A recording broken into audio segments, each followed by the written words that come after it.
What's going on, everybody? Is it loud enough? All right. We're here again. Another Thursday. Oh, I moved the camera a little bit, so I need to move over a little bit more. Thursday, what is it? December 30th. We're towards the very end of the year. Very exciting times. And yeah, looking good. It's still a bit chilly here in Baltimore. How y'all doing tonight? What's going on?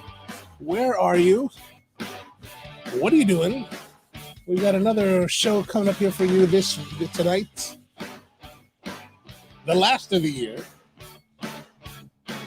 Sometimes I wonder, is the music too long? I think it's 1:50.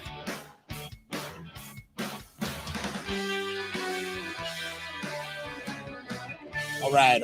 How's it going, everybody? I'm Jay back here again. It is the OnoLive Coffee and Cigars show on Thursday night, the final episode of 2021. We're finally at the very end of the year. And and has it been a good year? I don't know. It's been an interesting year. Actually, it's been relatively benign, I think, other than the fact that we've had a pandemic that's wiped out a lot of people and people are ill and then people are ill again.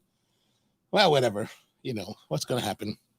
I was watching that movie, Don't Look Up, this last couple of days, and it's actually one of those movies where, like, after a while, it gets tedious, so you just want to stop. So it took me like 3 days to watch it. I watched it in like spurts of 3. And it's, if you're not familiar, it's this movie with Leonardo DiCaprio, Jennifer Lawrence, and Meryl Streep, where Jennifer Lawrence plays this doctoral candidate in astrophysics or astrophysicist or astronomy or whatever she is. But she's looks like they're in Hawaii at the observatories in Haleakala. But they work for the University of Michigan, which doesn't make any sense. I don't think that most of them will actually go to the observatories. I mean, mainly because the people that I know that do astrophysics and all that at the Johns Hopkins University, and as well, they don't really go to the observatories. They just get the data, right? They log the time and then they get the data and then they analyze it. Anyway, whatever the case may be. So the character of Jennifer Lawrence is this astronomer, and she finds this comet that it's called Dabrowski, because her last name of the show is Dabrowski. So, and it's going to plow into the planet, essentially, right? And DiCaprio is her professor. And so they try to go on this quest to tell the world that there's a comet coming to wipe out all life on Earth, right? And so they finally make their way to Washington and go to the president. The president's being played by Meryl Streep, who has surprisingly demonstrated that a woman president can be as buffoonish a president as other presidents have been. So it's really just kind of like ridiculous. Jonah Hill is on there, and he's utterly ridiculous. I mean, the whole movie is rather ridiculous, but it's kind of entertaining. And anyway, spoiler alert, they can't do anything, and they totally wipe out the planet. So everyone's obliterated. All life, animals, kids, children, babies, parents, adults, whatever. They're all wiped. Everyone gets wiped out. Not the most uplifting movie. Basically, it was kind of like that movie. Wasn't there a movie with Steve Carell that was The End of the World, where he's like finding this girl and they're like hanging out, and basically the world gets wiped out again. It's that kind of like, yeah. But anyway, so tonight we've got coffee and cigars. Our coffee is actually the coffee that I brought back from Saudi Arabia from a company called Bunista. And then we've got a cigar called Stillwell, the Stillwell Star Navy. And we'll get more into that as we get to it. But tonight we're going to do this coffee. This is a coffee from a company called Bunista. One of the people in Saudi Arabia gave this to me. Here we go again. There we go. This is from a place called Manos Juntas in Colombia. Manos Juntas is the farm name. It's a natural process with mixed varietals. And as they say here on the packaging, you can see coffee should have cherry, fruity, citrusy notes. And I should pull up. Let's see if I can pull up their website here. So they're out of Al Khobar in Saudi Arabia, which is on the kind of central east coast part of the country.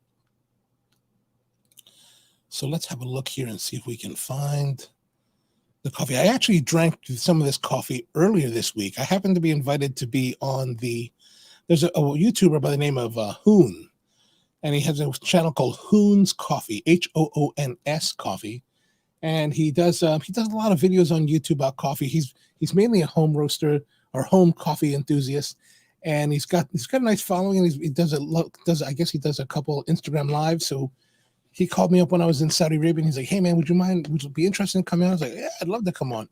And so we had the opportunity to come and be on his show and talk about coffee. So that was a lot of fun. And I drank this coffee. Oh, they don't.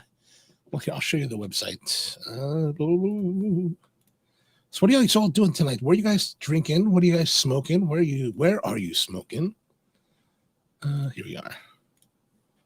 All right, so this is the Bunista, Bunista.com. This is their website. Nice packaging. I like this bag. I like the design of the bags. Unfortunately, they don't have this particular coffee listed on their website. Ethiopia, Colombia, Wella, Brazil, Sierra Negra, El Salvador. Oh, unfortunately, I thought I looked it up before they had. Anyway, so it's an interesting coffee. It's a fairly light roasted coffee. Oh. Where are you? It's a fairly light roasted coffee. As you can see, it's pretty much on the lighter side of things, right?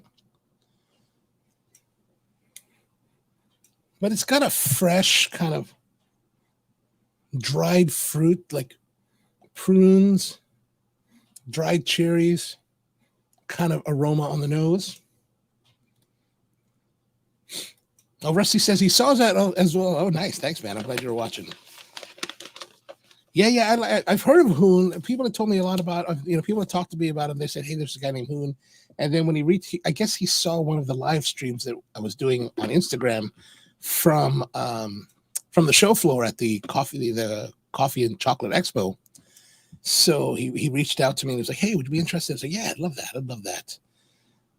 All right, so we're going to brew it in the AeroPress Go. I don't remember if I did this on the show before or not. I think I did, but I don't remember. But anyway, so the nice thing with the AeroPress Go, I brought this along. Did I talk about this last week? I don't know, but I brought this along on my trip to Saudi Arabia because my intention was to brew with it on the plane and make a video, and I never did. And I never used it. I never used it the entire time. I don't really brew coffee when I'm on the road typically, mainly because my trips are coffee-related trips, and we're usually going to coffee shops or being around coffee a lot. So there's not so much of a need, at least for me, there's not so much of a need to bring coffee to brew in my hotel room.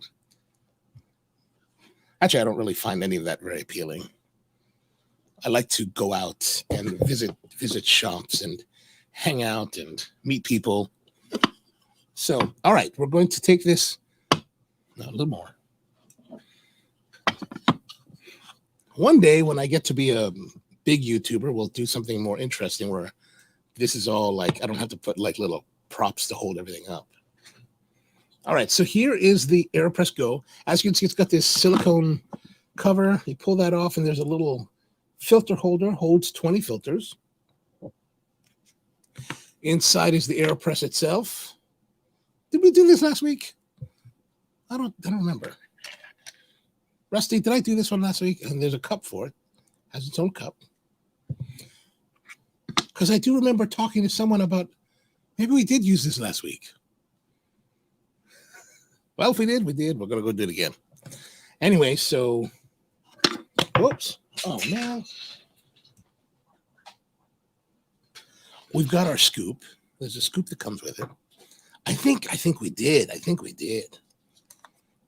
All right, so it's a smaller AeroPress. We're going to do the inverted method. It's all very, all very standardized. We're going to pour the coffee in. I'm using 24 grams of coffee today, relatively on the finer side of grinding. As you can see, there is that's how it looks on the inside there. Oh, I did. Yeah, and that's the thing. I was just, before we started, I was thinking, okay, what should I brew with? And I thought, I'll use the AeroPress Go. I don't think I've used that. And maybe I used it a while back. And only now that I'm sitting here unpacking it, I'm thinking, wait a minute, I thought I talked about this last time. I thought, oh, yeah, well, okay. Well, not so exciting. Next week, we'll find something else to brew with. All right, so since we've already done this, I won't go too much detail. We're going to take our filter paper, and we'll go in the filter holder, right? Put that there. We've got our coffee. We're going to start our timer. Add the water. Not too much because it gets kind of crazy. And then the folding hockey stick. Doot. I'm going to use that to make sure that the coffee is well saturated.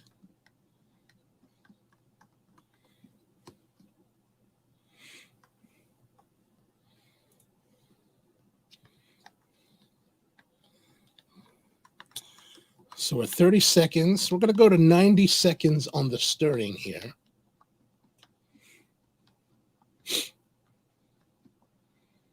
Let's see how it smells. It's a little bit, the wet aroma is a little bit on the astringent side. What's up, Mark? How you doing? Good to see you. Thank you for tuning in. Appreciate you being here. Now we're at 60 seconds. I've always tried to, I wrote it down somewhere, and I have to just go through piles of like notebooks that I have. But I believe that when we were doing the AeroPress Championship in 2012, I did a 90-second, whatever this is called, brew time. I lock that in. Nice. I guess we'll use the cup again. So there, we're 90 seconds. Turn it over. It's already dripping through. Look at that. This is why we don't really like the regular method. All right, so press down. Man, most of it is already, there's so little coffee or so little liquid here.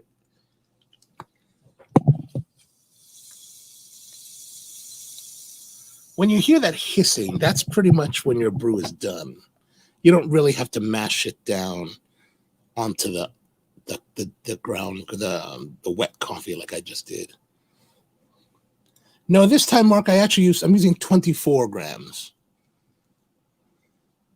And the reason I'm using 24 grams because I measured out for a normal 12-ounce cup, because I was actually thinking about using a different brewing method, one that was, more of a pour-over style. And then kind of at the last moment, I was like, oh, you know what? I'm going to use the AeroPress Go because I don't think we've used that before. Of course, my memory doesn't serve that we had done it last week. All right, so here's the brew. There's very little in there. So what we're going to do is we're going to add,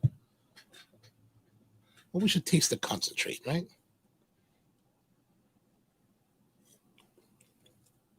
Ooh, bitter. Maybe too much concentrate.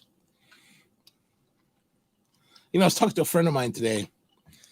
He came by and he was telling me a story about how he was making peach schnapps. So he got some like nice, really high quality vodka, and he ended up getting some peach extract. And he was telling me he's with his wife, and he's like, "Oh, I got the peach extract, and I wanted to taste it to see how the flavor was." So he said he took the peach extract and then tasted it direct, and he was like, "Oh my God, it was so bitter, it was so horrible, it was so like alcoholic." And I was like, yeah, dude, that's not how you're supposed to consume it. It's like in a super concentrated state. You have to you mix it in to dilute it to get the right flavor. He was like, oh. I was like, oh, well, that's all right. Lesson learned. All right, so I poured some amount in here. All right, I wasn't being very. I guess I could put more because it is ratioed for 12 ounces, and this is probably only 8. All right, that should be good.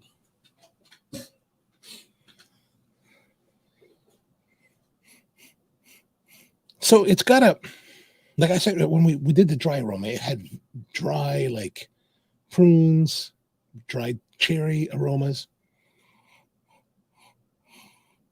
or fragrances. Now aroma that kind of continues, but a little bit with a warmer tone.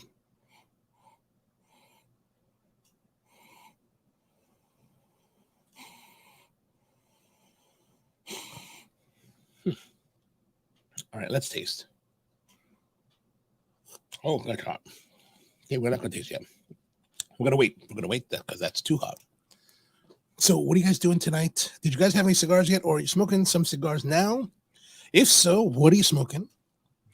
I'm interested to know. It's not cold. I mean, it's cold in Baltimore here today, but it's chilly. And I heard that they did, and so they just started again with the mask mandates here in Baltimore County. So now we have to wear masks again indoors and outdoors, which is interesting. We've got some interesting times coming up. Here we go. Rusty says we made some flavored extracts for coworkers that are bakers as a Christmas gift. Okay, normally it's just vanilla beans and vodka and sits over here. I cut it down. Yeah, I found that depending on how many beans, it can go shorter. I still have some being made, but especially when we were running the Hampden shop, we were for several years we were doing our own vanilla extracts, and we were using Madagascar whole beans that we were getting from a place called Slow Food in Kauai. And their recommendations for a 700 milliliter bottle of liquid vodka, for example, was 32 vanilla beans. And that kind of worked for so we would give it at least 3 months at that concentration. And then they say you shouldn't reuse them, but I talked to other people that make it, and they're like, yeah, you can reuse them. So I'm doing a little bit longer term test where I've got beans that we already extracted once into one solution, and now I'm doing it again. And gosh, I think one of them's been well over a year now. Can you describe the aroma in geometric terms?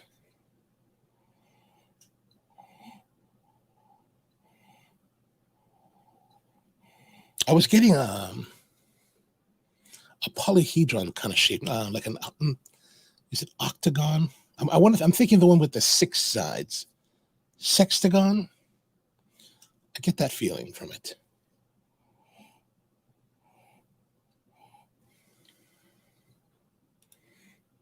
Using sous vide, I wonder if your friend could do the same with the peach.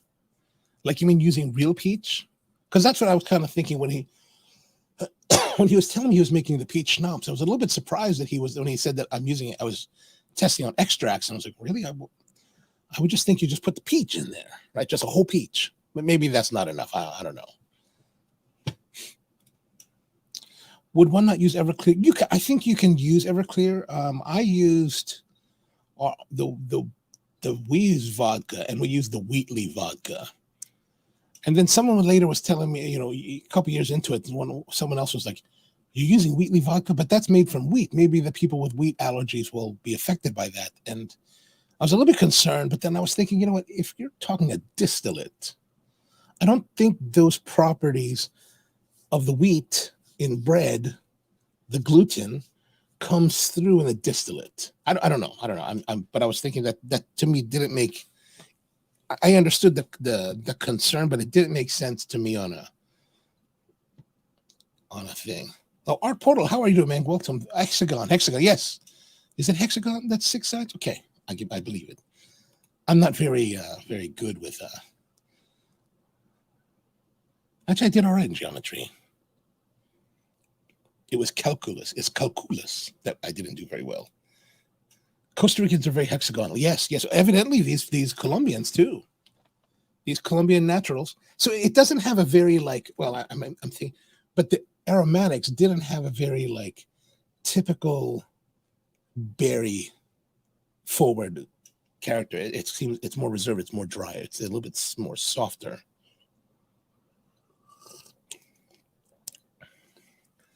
Rusty says the method was vanilla beans with 8 ounces of vodka and cooked sous vide, 135 for 96. Oh, did you get color transfer with that too? And how many beans? Just one? Because I've seen years ago, before I started making our own with the 32,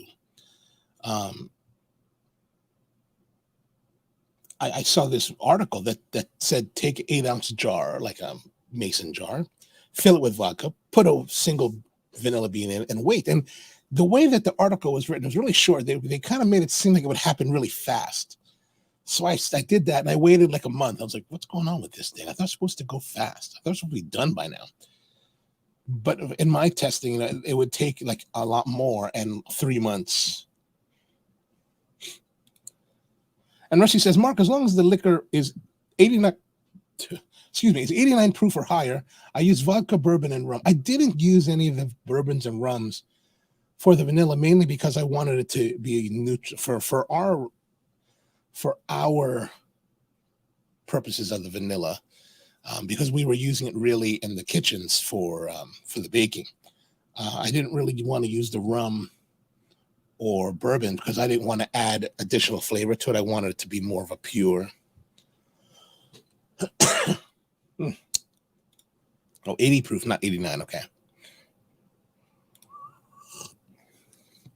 Oh, the color transforms 2 beans per 8 ounce. Okay, got it. I'm gonna have to try that. Get a new fresh batch going. All right, let's see here. Now it's finally getting to the point where it's cooling. It's like dry cherries, kind of juicy, but not too juicy. It's a little bit reserved in the juiciness.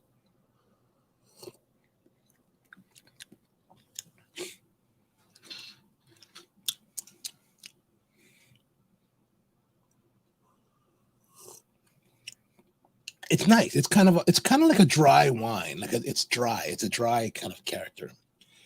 But after 96 hours, it still benefits for an additional 3 months. I wonder if there's any, with that kind of thing, if there's any real way to really truly get good flavor out of the beans in a short amount of time, even if you're heating it. Like I think it just is a matter of like, there will be no wine before it's time.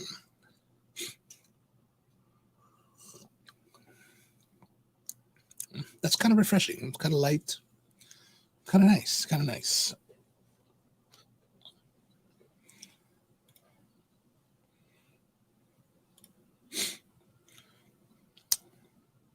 Yes, of course. I'd be happy to give you feedback on a cup that you brew. And I'll try to give you an honest opinion. Well, I remember that I had a discussion with when we were traveling, it's like, and it's always one of those things where it's like, okay, we're traveling and we're visiting people, and people always want to taste, serve us coffee. And like, what do you really say? Like, what if it's bad? And you're like, what do you think? Everyone's so earnest, it's like, oh, what do you think? It's like, it was great. I can't say, and I've never really been served anything really bad, but, or really disagreeable to my palate. But, sometimes, like I remember one time, where was I? I was somewhere, and someone served me this espresso, and it really wasn't to my palate. And I had to fight really, really hard not to lose a neutral reaction. I think maybe it was in a competition. I think it was actually when I was in a competition tasting, especially in a competition when you're tasting, you have to maintain a pleasant neutrality. So as you're drinking,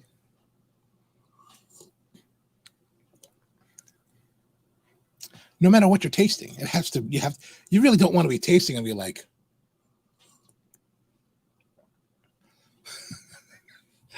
that's just not nice. That's just not nice. All right, Rusty says, I tried the extract the next day. It did have some vanilla aroma and flavor present, but it was still harsh from the alcohol. Yeah. I think that's why I do think that it's only time. Time will tell. I think it was Nice. Yes, absolutely. Absolutely. Absolutely. It's kind of embarrassing. But actually I'm working on a video right now, editing a video from Saudi where we went to visit this place called Pause Coffee Roasters in Riyadh. And the person running their program there is the the 2019 barista champion of Saudi Arabia, this guy named Ahmed Baha. And it's really kind of a fun trip there because as I'm editing it today, so I'm getting to review everything that we talked about. It was really it's actually going to turn out to be a pretty long video. But there's just so much, I think, interesting things, like especially if you're someone that likes coffee and wants to geek out a bit about coffee and like get the perspective of someone else, and he's a barista champion. So, and he really kind of takes you through and explains what he's doing, why he's doing it, the different reasons that he has. And like, for example, he on their bar, they have this 3-group Case Van der Westen Spirit espresso machine, and one of them groups they had modified with the Hydrocompresso progressive pre-infusion cylinder, which does a progressive pre-infusion, but it's only on one of the group heads. And I said to him, asked him why, and his answer is real simple. He's like, well, this is really the pre-infusion is really for the espresso, so we can express it really well. And they only do 30. He said they only do about 35 cups a day of espresso, so they don't need to have it on every group head. So they just have it on the one. And another thing he did, they also have like 3 different espressos, right? The Guatemala, I think it was a Guatemala, Ethiopian, and a Colombian. And each of them had a different purpose. So one was for espresso, one was for hot milk beverages, and the other one was for cold milk beverages, or cold beverage in general. And he talks about why he did that. And I was like, oh, so I think it's really an interesting and fascinating visit with Ahmed. So I think when it comes out almost into February, it should be quite interesting.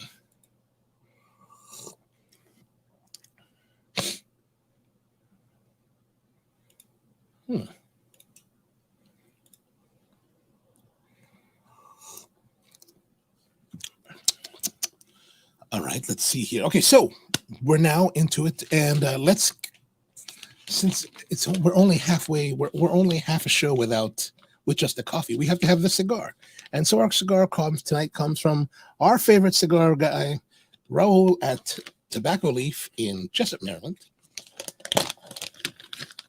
So I was just at Raul's last week,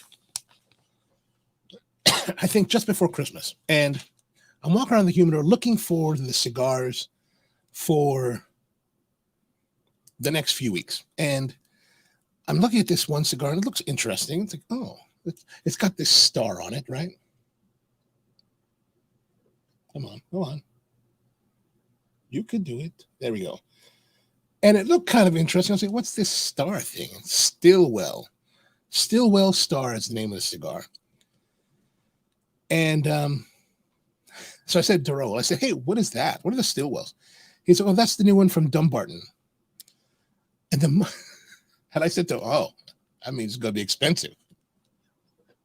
Because if you guys probably know this, but like anything that Steve Sock is making is not cheap. So I was like, wow, that's going to be expensive. So this is $14.95, and it's a 6x52 Toro.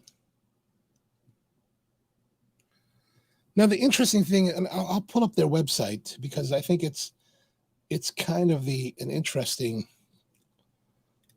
Oh, Brian says Captain America Special Select. Yes. Speaking of Captain America, did you guys watch the Hawkeye TV series? They had this like Broadway show of like the Avengers fight in New York, and on the very last episode, the 6th episode, at the very, very end, they actually showed the entire like main like company dance number, song and dance. It's kind of cool in a very cheesy way. And Rusty's about to brew the red bourbon from Mom. Excellent. They're from Rusty's Hawaiian Ka'u in Ka'u, Hawaii. Oh, let us know how that turns out. Let us know how that turns out. And okay, so this is the Stillwell. Let me pull up here for you so we can have a look. Whoops. So the Stillwell Star from Dunbarton Trust. And let's go a little bit of the verbiage. Our master ligador, Steve Sacco, while known for being one of the world's foremost cigar experts, has also been a pipe smoker for over 3 decades. Wow. World's foremost cigar expert. Excellent. For many years, he has casually crafted handmade cigars, incorporating some of his favorite pipe tobaccos into blends for his own personal consumption. While he would typically use English style, he would also mix a few aromatics or orientals, blah, blah, blah, blah. He told this practice to Jeremy Reeves, the head blender for the famed tobacco pipe making, Tobacco, Cornell, and Deal, who himself is also a cigar smoker. Everyone's wheels began spinning. I'm surprised that people only got the wheels spinning this late. Like I remember there being this kind of like cigar with aromatic pipe tobaccos in the past. Cigars incorporating pipe tobaccos in the mix is not new. Okay, but almost universally they are unbearably sweet, utilize marginal pipe and cigar tobaccos, and are rather simple, heavy-handed blends that afford the smoker a little sophistication or balance. Okay, so he's really setting up for something serious. Because while I've had I remember having these pipe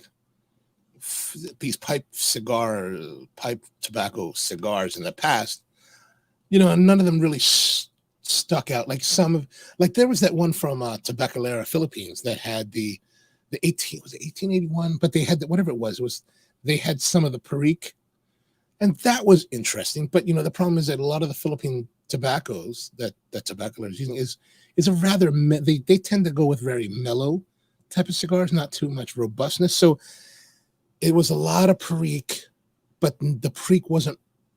I didn't feel like the Perique was well balanced off. It wasn't a bad cigar; it was an enjoyable cigar. But that's the last one that I remember. But other ones that I know that I've tried, I think years ago there was a company called Don Pablo Cigar in Las Vegas, Nevada. And when I first started getting into cigars, so the reason I knew about them is that they had they opened their own Don Pablo cigar shops in Honolulu, and that's where I really learned how to smoke cigars.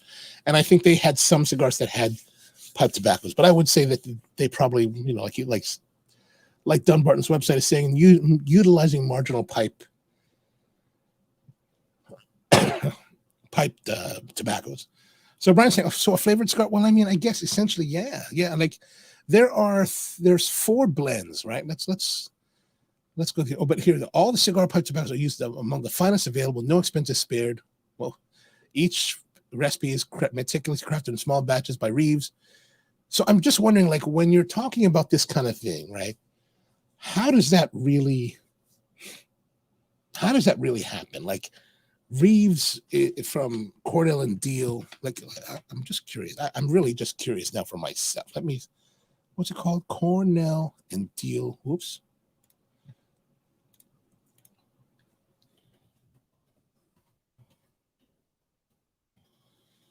Cornell and Deal is based out of where?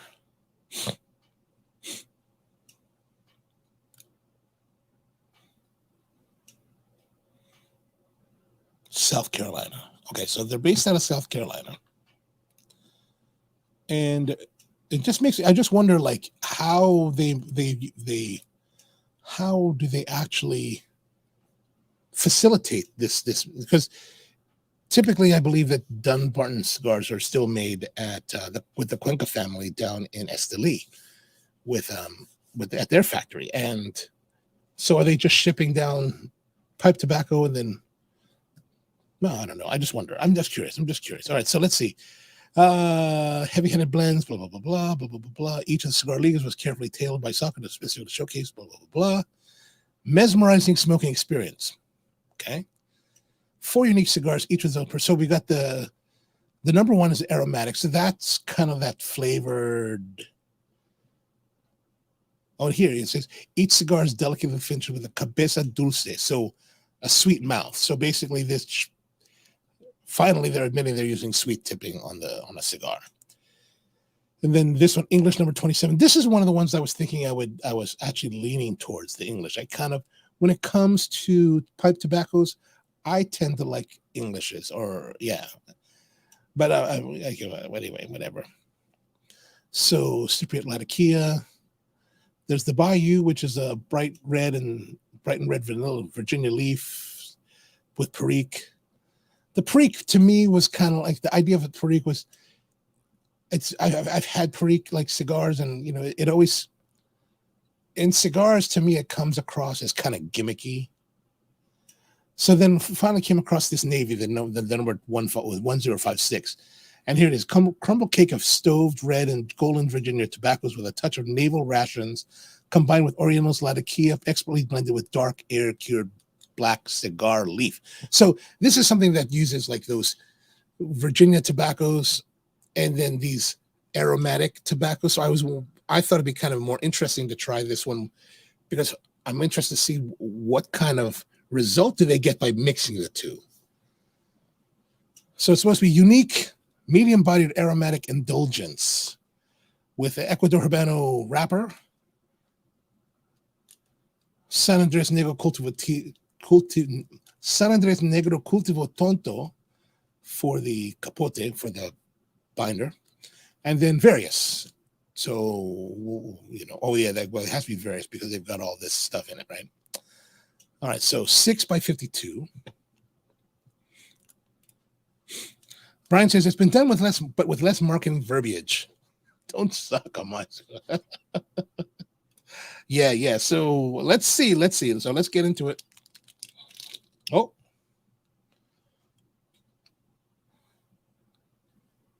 And Brian asks, so they're all medium body? Let's see here. Let's double check. They're 4 size. Medium body aromatic indulgence. Medium body Nicaraguan Puro.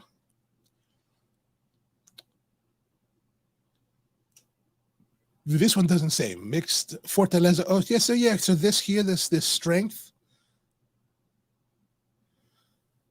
So Navy's kind of the lower end of the medium. This is a little bit medium. This middle higher on the medium. This is medium, and low medium. Mild. Yeah, this one's mild. So I'm 1 mild and 3 mediums.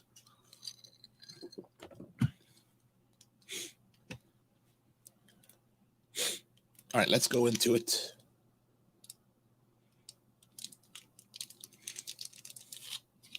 Take the wrapper off, the cello off, and let's have a look.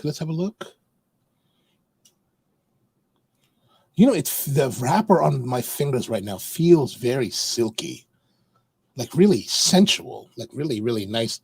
Just the right amount of oil, just the right amount of suppleness, like a soft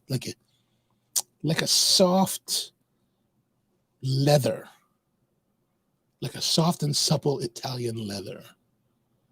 Actually, kind of like the leather on my desk. So that actually looks pretty nice. So it's got the foot band. So we're gonna take that off. Don't break it. Okay. The cap. Come on, cap. There you go. So we're gonna cut the cap off the cap. Cap.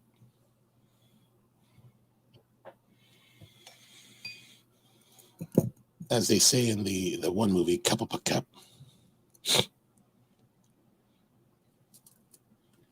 All right, we got our cut. Probably need to hit that with some lighting. There we go. Oh, a little bit uneven.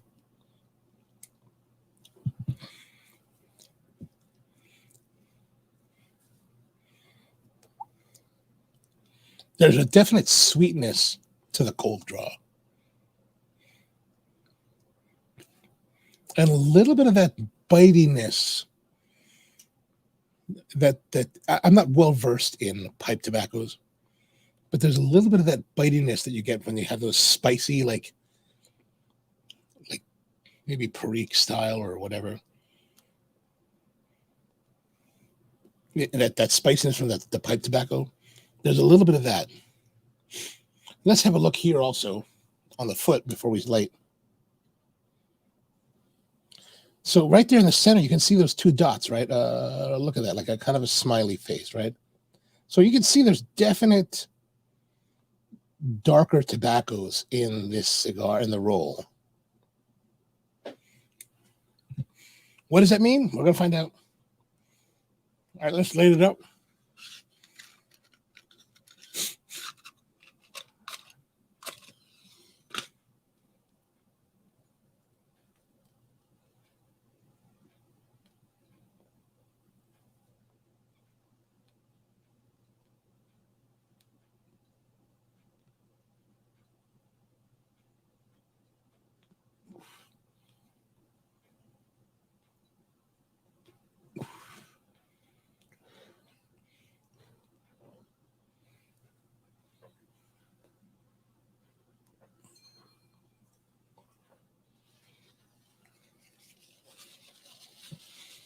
You know, as I'm smelling the aroma and surrounding the light, there's kind of this faint, like smokiness, like, you know, when you're burning a wood fire, there's that kind of little bit of char smell. I don't know if that's because of the big match that I was using, but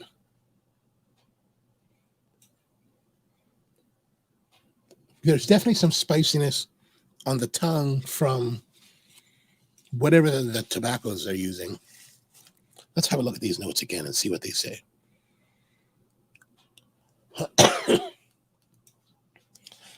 A crumble cake of stoved red and golden. So the red and golden Virginia tobaccos that are stoved. We should probably phone into the pipe club and ask them what stoved tobaccos mean.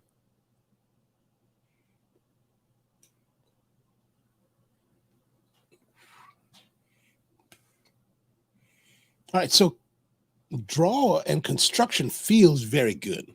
That all feels very, very good.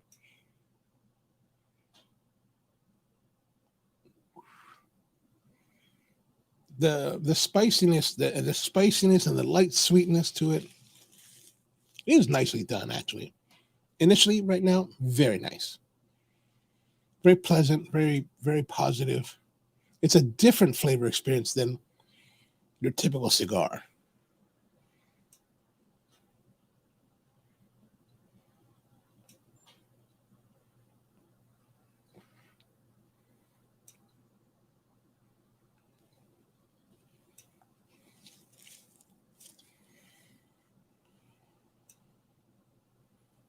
I gotta say the feel of the cigar in the hand is quite nice. This silkiness to the wrapper is very nice. Is very, very nice.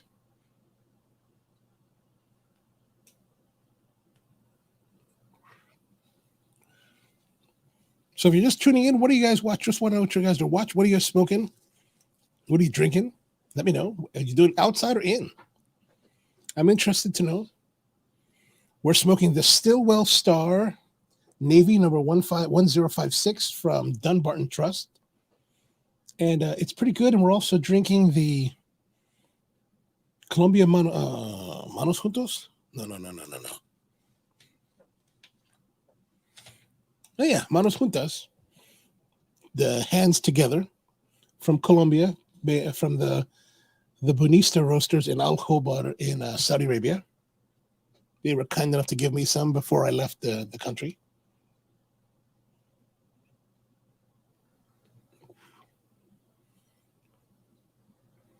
It definitely has this pipe smoking experience.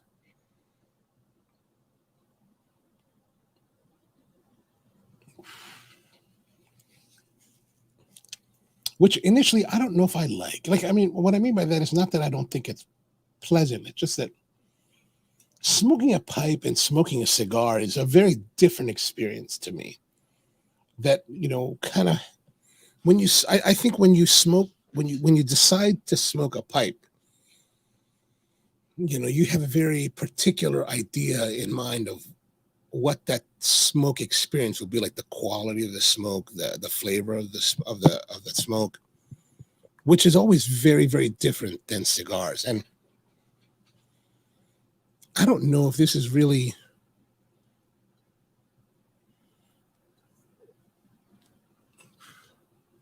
if this really would be satisfying. Like you're in the mood for for a cigar, and you're having this, and it got very pipe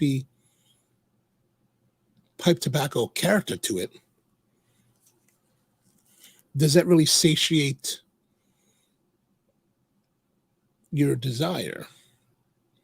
Then conversely, if you're in the mood for a pipe and you smoke this, does it have too much cigar when you're wanting to have pipe flavors? I don't know, because I'm not really a pipe smoker. I'm more of a cigar person than pipes. Then the other side of it is that this is $14, $15 plus tax. I imagine that if you're a pipe smoker, you can smoke for an hour and a half on a bowl of pipe tobacco for, pennies on the dollar.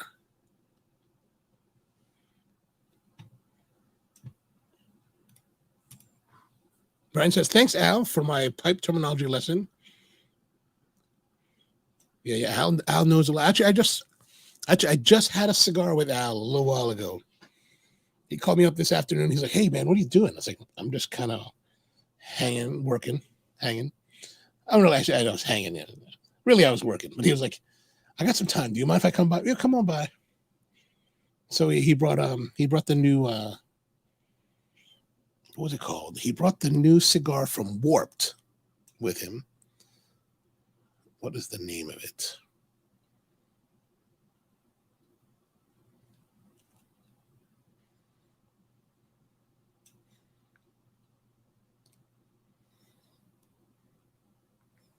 The Warp Companion. It's a new cigar that they brought in for working with a manufacturer down in the Dominican Republic. Short, a robusto shape, really nice, actually, really pleasant, enjoyable, lightly spicy. Had a nice smoke with it.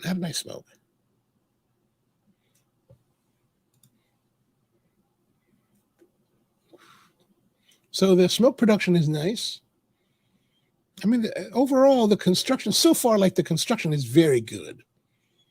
The overall smoking experience from a smoke technical point of view is very good. It's the flavor of the cigar that I don't know if I would be very happy with. Like if I was smoking for myself and just like, hey, I'm going to sit down and have a cigar. It doesn't have that. It has that, it has Orientals and Latakias and I guess these red and golden Virginia tobaccos, which have very different flavors than what's typically used in cigars. So it's very,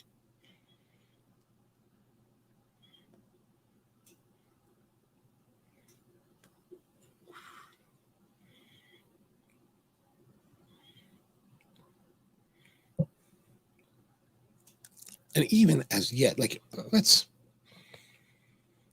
actually, I'm curious. I'm just curious now because, when we talk about cigars and look here, Cornell and Deal. This is where I'm presuming this is where the pipe tobaccos come from.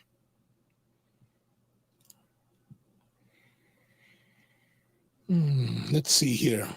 House Reserve 2021, stoved and unstoved red and bright Virginias, carefully blended case. Oh, so that's only that. Bright and red Virginias with the 2013 Izmir Oriental. Sunbread Black Locust commands itself.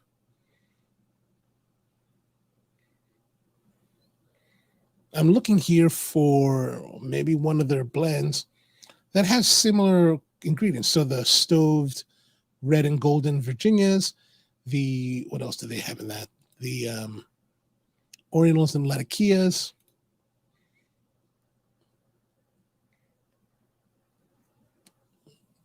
Carolina Red Flake.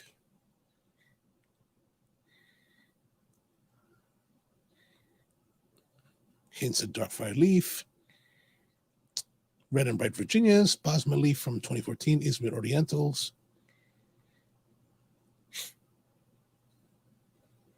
Shag Cut Blend.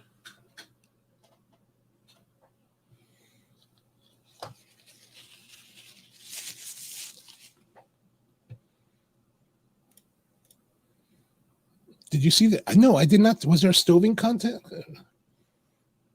All I have showing here is if you sent a stoving comment, Brian, I did not receive it on this end.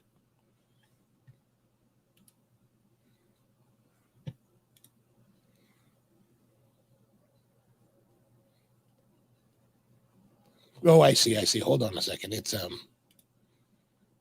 for some reason that one was, I had to actually go to the YouTube control center to allow it. And actually, it's not coming up on my control end. It's coming up on just on the feed itself. Stove is a way of processing Virginia tobacco. Stoving is almost bakes the Virginia tobacco until it's blackish. Oh, okay.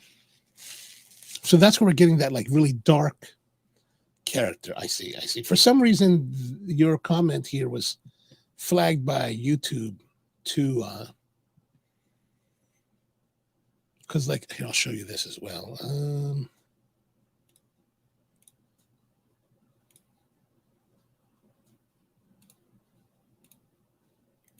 So this is, as you can see, as you can see over here on the right, this is what I see, right? This is what I see from this control end. But then if I look onto the actual feed that you guys are watching, the your comment is here. So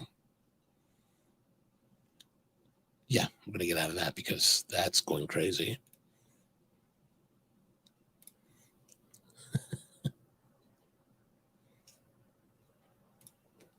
Oh, nice. Al definitely knows his stuff. Yeah, I was wondering because I figured he wasn't on the stream because he was telling me tonight is Pipe Club night. Those guys are all doing their Pipe Club thing. But anyway, so let's go back to this question I have. Like for me, it's a question of like,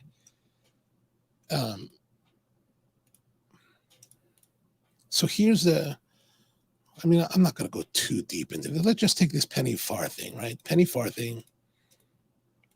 Is there a price? Where to buy?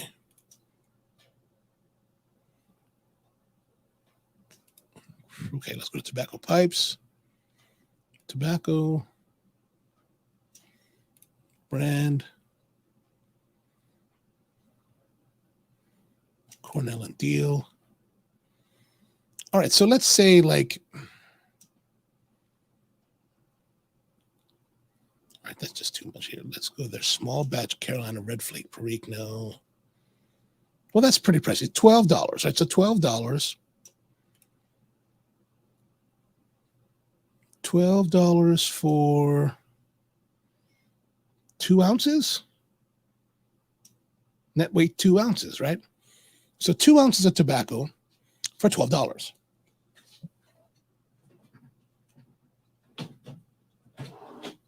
So I'm curious, like if you can imagine how much of that pipe tobacco is in this cigar.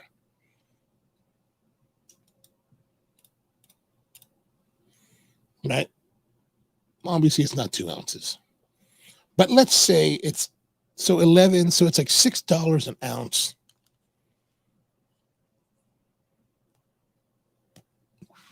And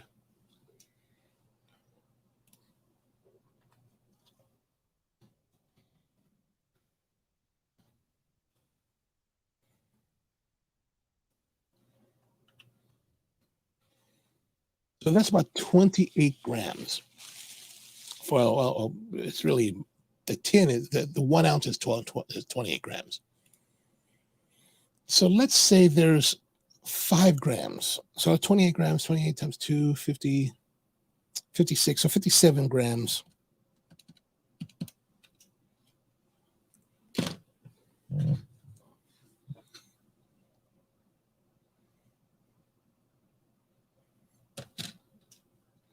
57 grams, or no, so $12 divided by 57.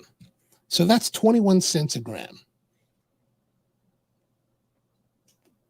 Now, I don't really know how much gram, but let's say we use 5. So $1.05. I doubt there's 5 grams of tobacco in here.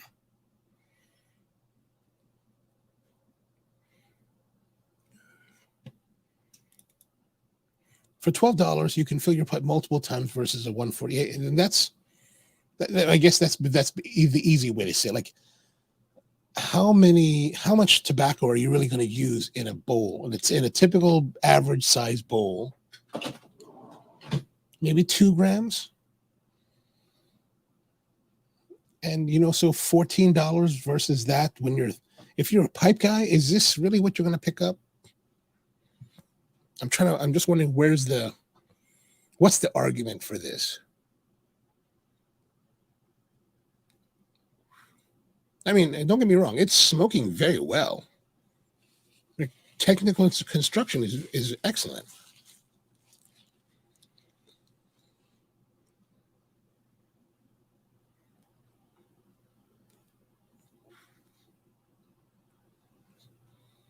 Anyway, we'll continue on. We'll continue on smoking, see how it goes.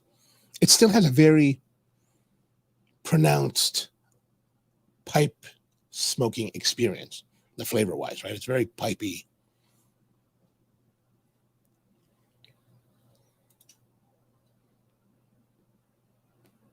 I'd still rather have a cigar, but I can't believe Pipe Guy.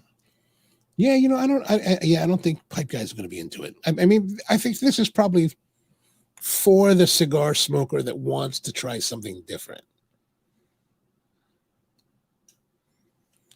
Like, does this one cigar make me want to run out and try all the other 3? At this point, no.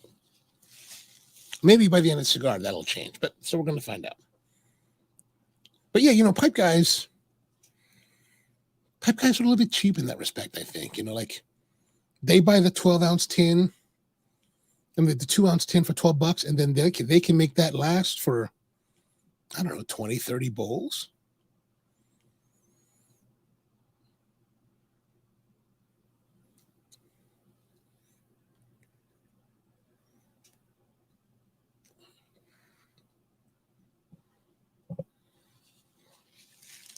So I don't know. Yeah, the value proposition for a pipe guy that enjoys cigars to go to this.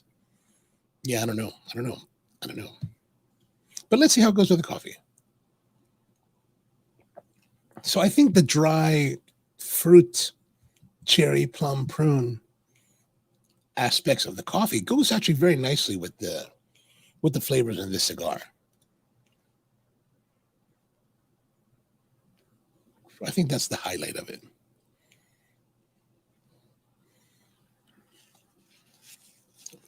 So I don't know if you've been following along, but we've been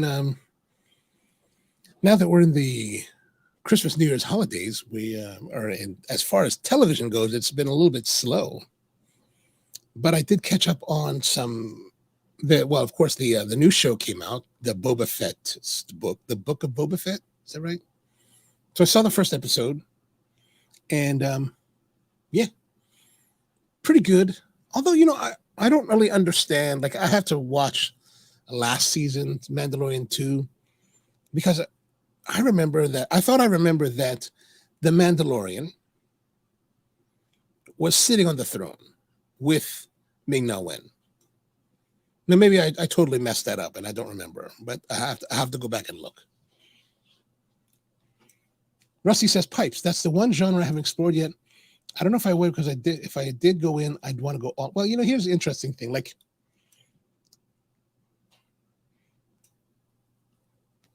let's say the group of guys that we hang out with here in Baltimore. I think most of us have a pipe. Most of us have some pipe tobacco. Only 2 of us actually smokes on a pipe on a regular basis. So I really do think that pipes and cigars, while there is a lot of commonality and crossover for some people, that they're really distinct worlds. Like most people in the pipe world do not really smoke cigars, and vice versa. Most people in the cigar world don't really smoke pipes. They're really very different experiences. And like in my case, when I've tried pipe tobaccos that were supposed to be more like cigar blends, I don't know if I really enjoyed it as much.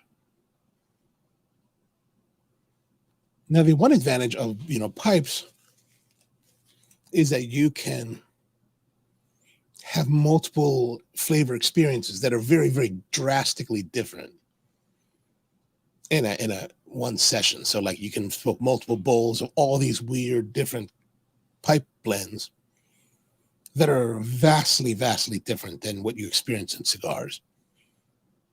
So I don't know. I mean, but I think it's worth exploring. Maybe go find a good purveyor out there in New Jersey. And maybe express some interest in someone that really is into it, like that guy Gary from the Davidoff place. Like that guy, he's a tobacconist. Go to someone like him and say, hey, I want to get a try. Maybe even just try it with like a corn cob pipe, like a cheap one.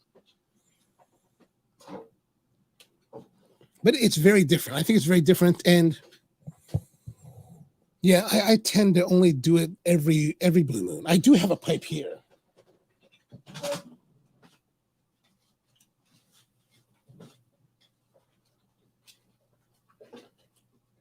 Oh, actually, I actually have two. I've got this pipe, this I don't know what this is called, but this is a meerschaum, like an old school, like American style pipe. That's pretty well used. This was actually a gift from a friend of mine, Peter Gunn, many, many years ago, probably about 20 years ago, he gave it to me. And then the last pipe that I ever bought was this Drew Estate, what was it called? It's a Drew Estate, I don't even remember now. But there's a Japanese pipe maker that I saw this, and I was like, they did a collaboration with Drew Estate, and I thought this was just cool looking. Like it's super cool looking, and it's got this wind cap that has the Drew Estate logo, which that's neither here nor there for me, but it's got the holes in it, right? So after you've got your pipe rolling and you're outdoors and it's windy, you screw this on and you smoke. This is kind of fun. I mean, I thought this was cool looking, so I bought that. And then every once in a while, I'll see like pipes at pipe stores, and I'm always like, I find them to be rather seductive in that I really like the craftsmanship and quality of of high level craftsmanship. And so sometimes I see pipes out there, oh, I'd like to get that. But I think it's really more because I enjoy the craftsmanship.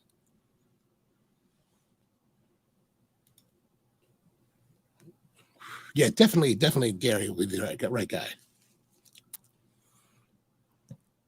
And Brian says Common was great. Oh, I got to check that out. I still haven't checked that out. And then Cobra Kai starts tomorrow. Oh, that's good. That's good. I like that. Oh, Brian doesn't like it. You're not too old to appreciate it. You're just the right age. Hell, how old were you when that movie came out?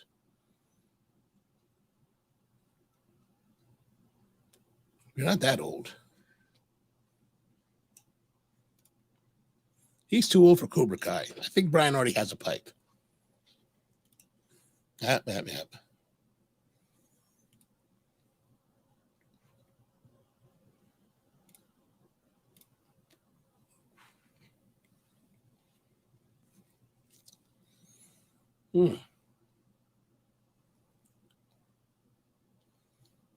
Yeah, Cobra Kai. I'm looking forward to that. I've enjoyed that series since it restarted. Actually, it's kind of funny because it came out on YouTube Red, 4 or 5 years ago, and they did 2 seasons on YouTube Red, and then was it Netflix got them, And then like Netflix released the third series. And then like maybe a few months ago, some of my friends who actually were big Karate Kid fans when we were young, just recently, just a few months ago, they were like, man, I just saw that. I was like, dude, where have you been for the last 3 years?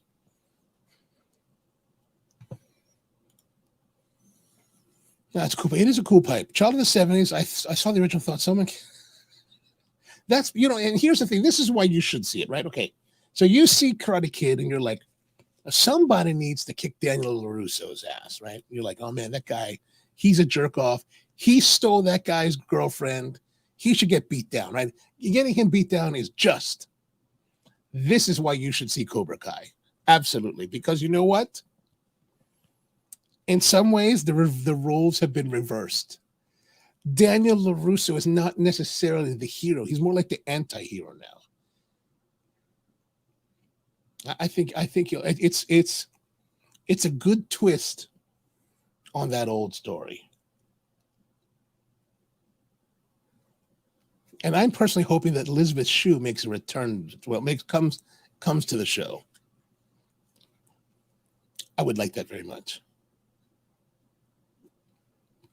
Oh no, she did come back last year. What's the twist for this year? I can't remember anymore. But I don't know if you saw this, but the Expanse has also returned. And I don't know if they released three at one time, or it's actually been out for 3 weeks. But I caught up on all the 3 episodes that are out yesterday. And I'm liking the Expanse this season. Season 6. They say it's going to be the last season. So I'm looking forward to it. Alva Serrala is back again. Bobby Draper is back, and she's a badass as always. So I think it's got the right mix, even though they cut the Kamal guy last season.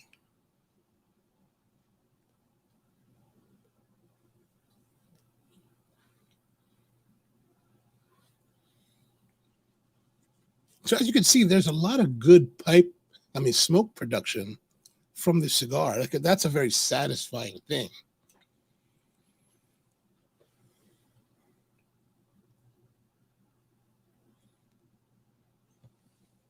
Well, you know, let's have a look at. I think I found some comments. Yeah, I found some comments online. Here's some smokingpipes.com. Stillwell cigars are the first luxury cigars to feature premium pipe tobacco, pairing the cigar branding prowess of first luxury cigar. I mean, this hyperbole is just a little bit much. Though he's most prominent with their saying, blah, pipes for years, blah, blah, blah. So it's kind of like they rewrote what's on the main page of the Dunbarton website.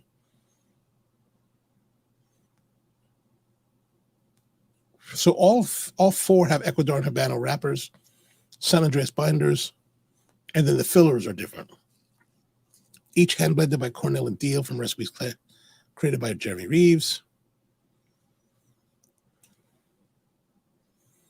While offering flavors and aromas that both cigar and pipe smokers find familiar and appealing, Stillwell remains singular, something greater than the sum of their components.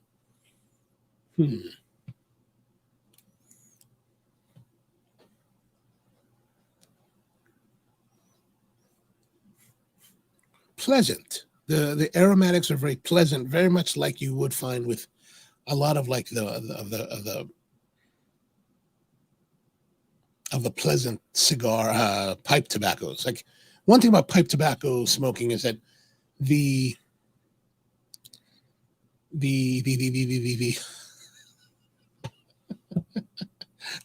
aromas from pipe smoking tend to be more favorable than those of cigars to most people.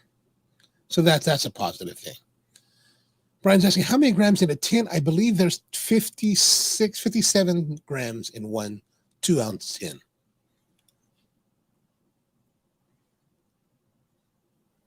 I mean, here we go. The second paragraph. Concept of pipe tobacco cigars now novel one, but prior examples. I mean, this is basically what was written on their website. So they basically just took the the PR release, the press release, and just reprint of it. It's rubbish. This is rubbish. Strength. Look at this. Strength 3. Like, that's super strong. Come on, man. Come on, Smokey. But I'm going to close you completely. I don't even want to see that. So here's a report from our friends at Half Wheel. Blah, blah, blah, blah, blah, blah. Talking about Tricky Truckers and Compromiso. Stillwell Star. Finally, the details have been released. Looking for a controversy. And those looking for controversy should be pretty happy. Put simply, Stillwell Star is the world's first luxury pipe tobacco cigar. A hybrid creation featuring blending traditional blah, blah, blah, blah, blah, blah, blah, blah, blah, blah. Still more of the press release stuff. Each of the 4 sizes and the blah, blah, blah, blah. You know, when they wrote this line here, and those looking for controversy should be very happy, I thought maybe Halfwell would like to write something interesting, but this is the same verbiage rubbish. I'm going to close that too. Here, Reddit, nothing. What in the world? I thought you were supposed to have a review. Oh, here we are. Okay, so this is a guy, Kaplowitz Media, by Noah Kaplowitz. Let's see what Noah has to say. Starts edgy. Oh, here, so notes, dessert spices, smoked meats, chocolate. Smoked meats. Yeah, like maybe that kind of like Orientals. Starts edgy, but quickly smooths out like an emo kid coming off of puberty. I don't know what that means. A very nice look-see at Virginia Backey's sweet, bright light, much like myself. An evolving cushioning of that sort, neat and maturation into roasted oranges, milk chocolate fudge. Some condiment oriental leaf drops orange red spices. A baked dessert array, Lattakey whispers by smoked meats. 2 tents over in the woods. What the F is that all about? All this tethered and compost and barnyard earthiness.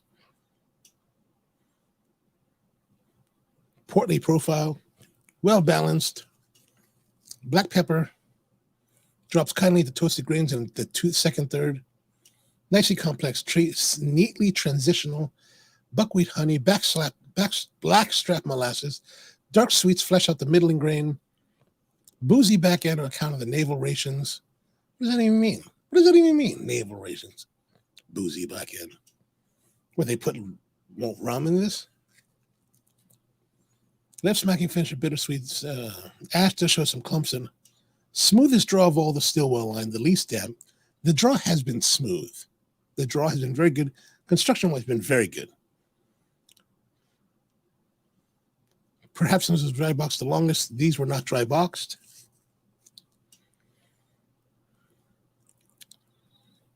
Okay. A minus.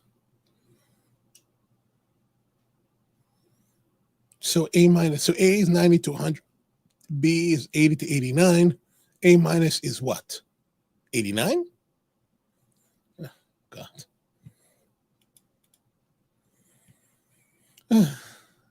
Is it really used in punk music?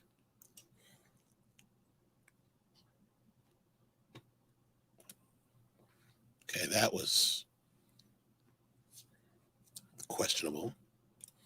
Cup of Joe's does not have a review. Okay, forget that. Bunista. Okay, we already saw that. Okay, so surprisingly enough, this is all released. I guess it just came out. So nobody really. So here's the actual Google search. There's really nothing. Like there's the Stillwell Star Bayou number 32, but that's a completely different blend. So that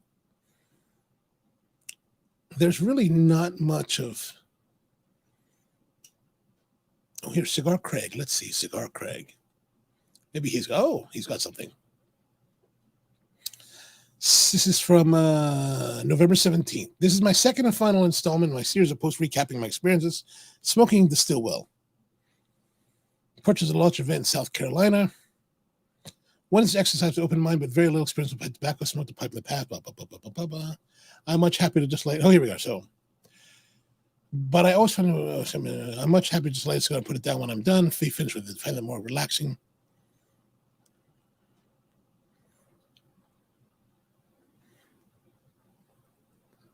Here's an interesting thing. Of course, that's just me. There seems to be a dozen people. I even saw Saka smoking a pipe at the event. First time in the 20-some odd years that I've known him that I've witnessed that.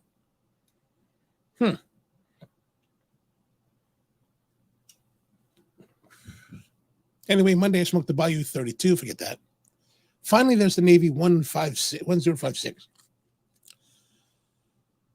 Pulled the other. I was with the other. Pulled others into the room. Got those. Others on the room note, and all but the first one I got Cigar. I suppose to be different people were familiar with pipe aromas. Sadly, we are not. This was another good tasting cigar. It had a smoky sweetness throughout. Yes, smoky sweetness. I would say that would be an accurate description for this. Medium bodied, smooth, very smooth. Medium bodied, I'd agree with that. Burned perfectly. Yeah, like this is burning very well. Like if we look at that. The burn is really nice. Oh. Yeah, the burn, look at the color of the ash is nice too.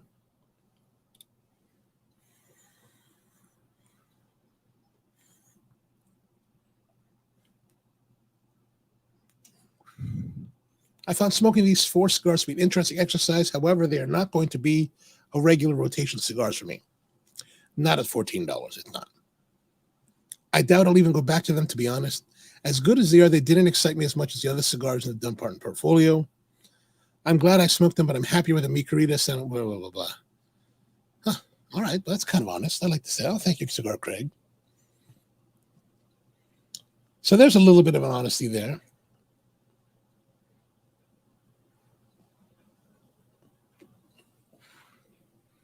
Like that is part of it for me. It's like, it does, to me, it definitely has those smoky sweetness, those very like pipe kind of flavors, which as someone that prefers cigars over pipes, that's not necessarily that appealing.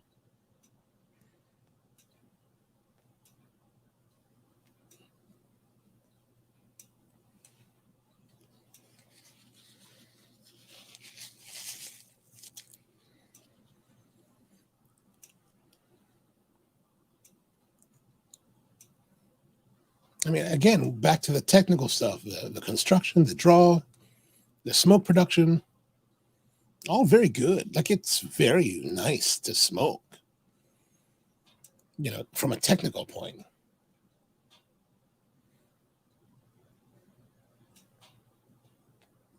I mean, I have to say that I find it I am enjoying it, overall.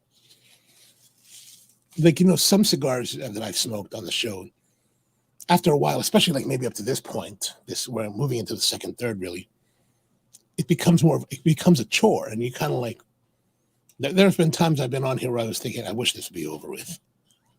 Like, I wish it would go faster. Now, here's something. This has been kept in humidity the entire time with Vida packs in the official humidor. So there's a little bit of breakage on the wrapper right here. Oops. There's a little bit of cracking. Can you see? Come on, baby.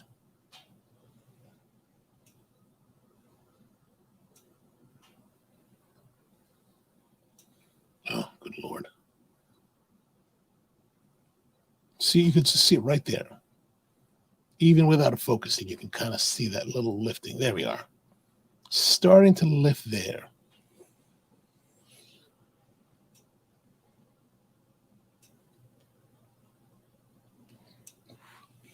But the nice thing about the dried fruits, the cigar, and the coffee,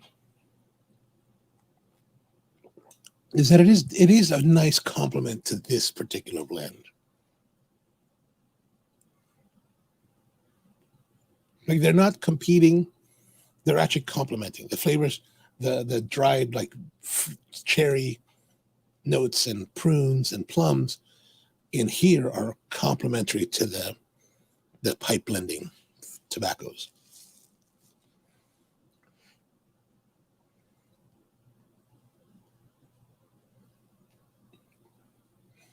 So yesterday, one of my buddies on the internet, he runs a channel called Sound Speeds. And his channel is really, he's a motion picture sound person that does, he's a boom operator down in Atlanta, Georgia. And I find his channel to be interesting because I enjoy sound and like sound for motion pictures. And, also he talks sometimes about industry issues and union issues, in which I'm still involved with those a little bit, at least just following it. And so starting last year, he had this thing called the Epic Live Stream, and he had it running yesterday. And this guy, when he does his live streams, like, he's not afraid to live stream. I mean, he goes on for hours. Like, this live stream we keep to right around 2 hours on average. Sometimes it's a little bit longer, sometimes it's a little bit shorter, but really the goal is 2 hours. But he goes on, like, if it's a 3-hour live stream, it's a short live stream for that guy. So his Epic live stream was all about motion picture sound, different aspects in production, post-production. And he brings in all these guests from around the industry, and it's even some of YouTube guys that do sound reviews, equipment reviews and things like that. And so he went, his live stream yesterday started at 12 noon and ran for 17 hours. I think he finished right around 4:30 in the morning. So it's a pretty crazy, epically long live stream, like 17 hours. Like, there's times when I see him doing live streams that I know that I can come back 2 hours later and his live stream is still rolling. Like, really, when I woke up this morning at like 7 o'clock and I turned on my computer, I was expecting, I would not have been surprised if he was still rolling. Like, that's how crazy he really could be with that. But it's always entertaining stuff. So if you get a chance, if you have any interest in motion picture sound, it's a channel called Sound Speeds with an S. And yeah, it's pretty funny. It's pretty good.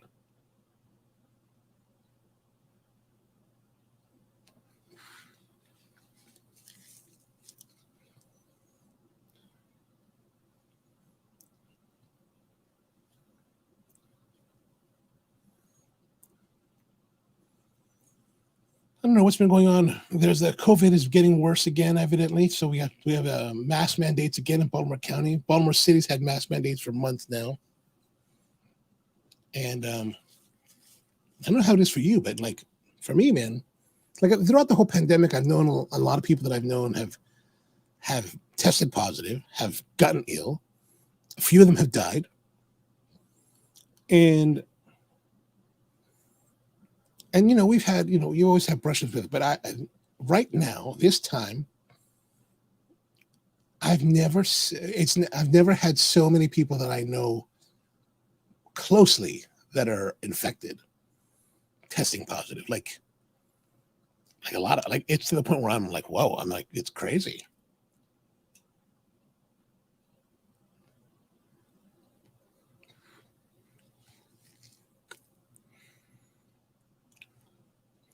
But most everybody has at least the vaccine, the 2 vaccines.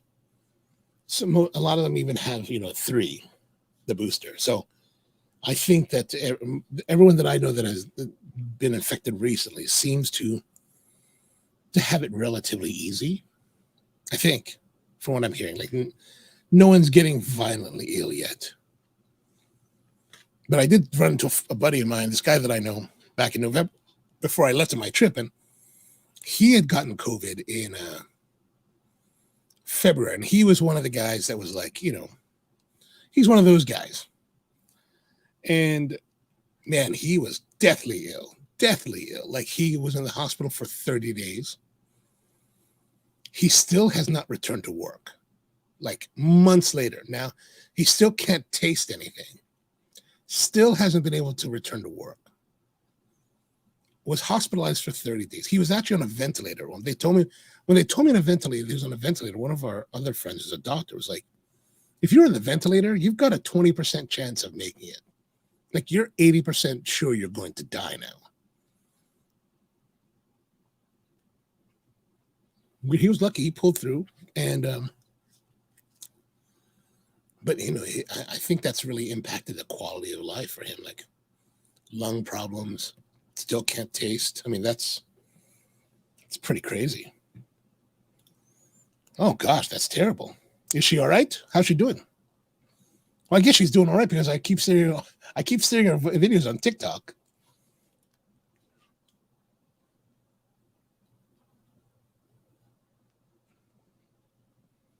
Like a lot of my aunts and uncles around here have been infected. Like they had a spreading event the other day or a couple weeks ago.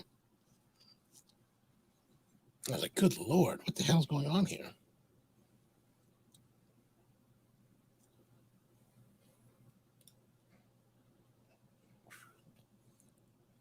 Oh my gosh. She's fine. Oh, good, good, good. So are you guys in the clear yet, or how's that going? I heard that Bud turned away some people from his house this past week. Oh, good. Negative PCR. Good, good. That's good. Yeah, from what I've been hearing, that if you have all of your the shots, then the impact of testing positive or being infected tends to be very, very, very, very low, which is good to hear. And then we were just talking about today. They said that the Omicron is less deadly than the Delta. So, I guess if you're going to get one, you should get the Omicron. Oh, good, good. I'm glad both of them are doing very well. Oh, good, good. I wonder if the flu shot really helped push it through for you.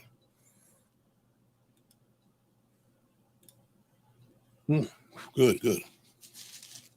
I tested negative 4 times in the last month. Of course, I had to take a PCR test before I left for Saudi Arabia, which was a little bit on the stressful side because I didn't get my results. So my flight left at 10 a.m. I didn't get my results from the lab until 3:50 in the morning. I was sweating. I was like, oh man, I'm not gonna be able to go. I was even on the phone with the airline like at around midnight the night before. I was like, I haven't got my test results back. How long before I need to actually make a decision? And the agent was like, well, you've got until departure time. Okay.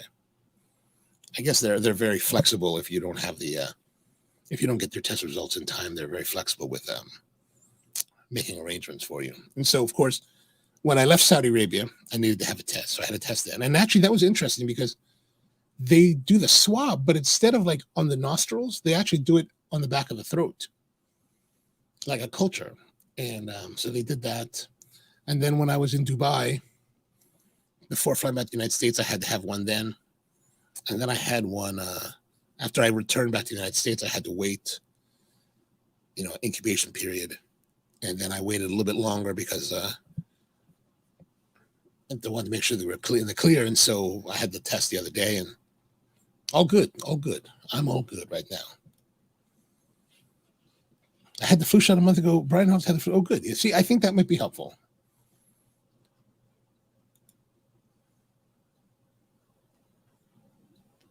And then I heard that some craziness going on in like Hong Kong. Like they went and shut down one of the news outlets, the very pro-democracy news outlets. And they have really, really severe COVID quarantining in I think it's 3 weeks. So if you go to Hong Kong, you have to quarantine for 3 weeks. And it's like super expensive. So no trips to Hong Kong. I think a lot of airlines have even stopped flying there for the time being. Rusty said it's so hard to find appointments with PCR. Yeah, exactly. Wow, East PA. Oh, good. Negative results, good.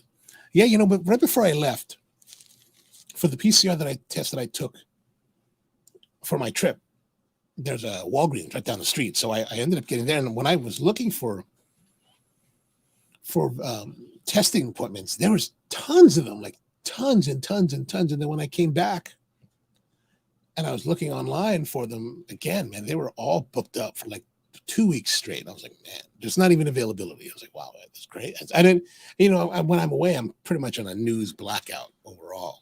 So I don't even know what was going on here, but everyone's going crazy again.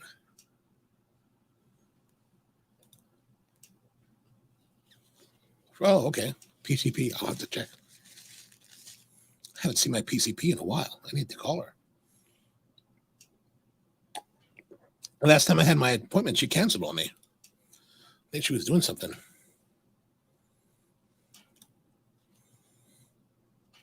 I remember you talking about that, the rapid test. You got to grab some more next time. I mean, evidently, from what people tell me, that a lot of people were asking. So, well, I did my last test was one of the quick tests, and from Abbott, and my brother had them because they had bought a few a while back, and when they were telling me they had some tests, I was like, well, I'll just go to Walgreens. It's free, we'll save the ones you bought for when we really need it. And then I couldn't get an appointment. I was like, oh, I guess we really do need it.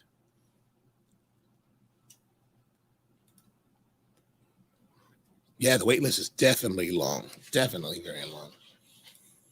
Yeah, even here though, Brian, like even here at Walgreens, yeah, they didn't have anything. Like right now, I looked like a few days ago, nothing at all. I was like, wow, nothing at all in the region.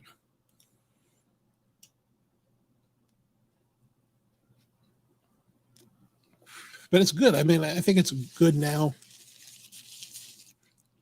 I guess it's better to be infected now at this point after all the vaccines and boosters, because everyone seems to be doing pretty darn well. Like if we had gotten a year ago, oh man, we're in trouble.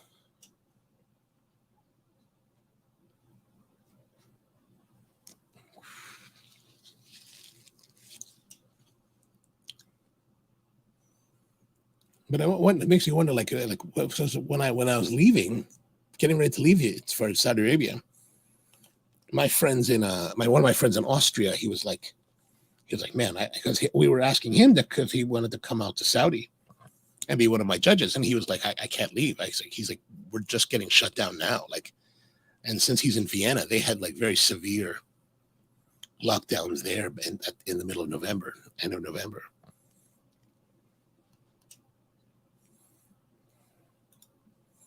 Hogan pushes millions in late January for each. Oh, good. This guy, he's good. I like this guy.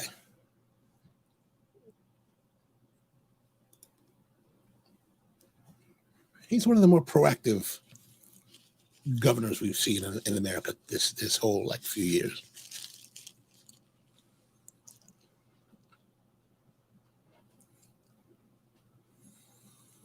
I wonder how Baltimore people feel about him. A lot of people in Baltimore City have traditionally now been angry with Hogan because early on in his term, he canceled the subway red line that was supposed to be built in Baltimore City. So a lot of people were pissed off with him. They've been pissed off with him ever since. But I wonder if the way that he's handled things for COVID have tempered their anger for him.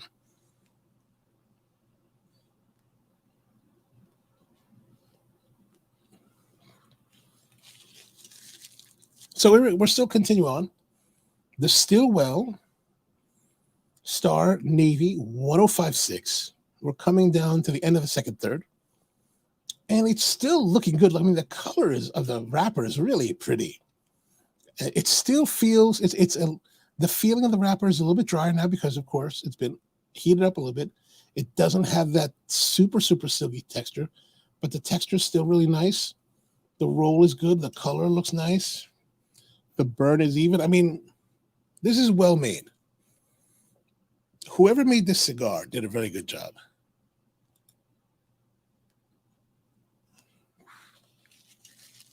Oh, that's great. Great. I mean, that's really awesome. So I don't know if you guys are following, but Brian does volunteer work for the state health department, and he was called up a couple weeks ago to come down to Vida Airport, wait in the international arrivals terminal, and pass out free COVID-19 tests to anybody who came out from an international flight. Just everyone to get it and take it home with them and test for themselves and make sure that they're okay. And I mean, I think that's something that we need to be doing.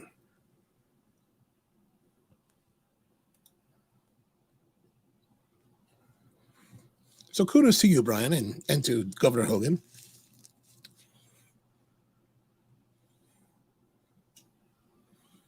So right now, the cigar's been rolling for a while, just over an hour. And the flavors now on my palate have kind of melded into one, not necessarily as they were more discernible until just now. And now it's kind of this one homogenous kind of thing. Not necessarily that's negative. It's just an interesting development.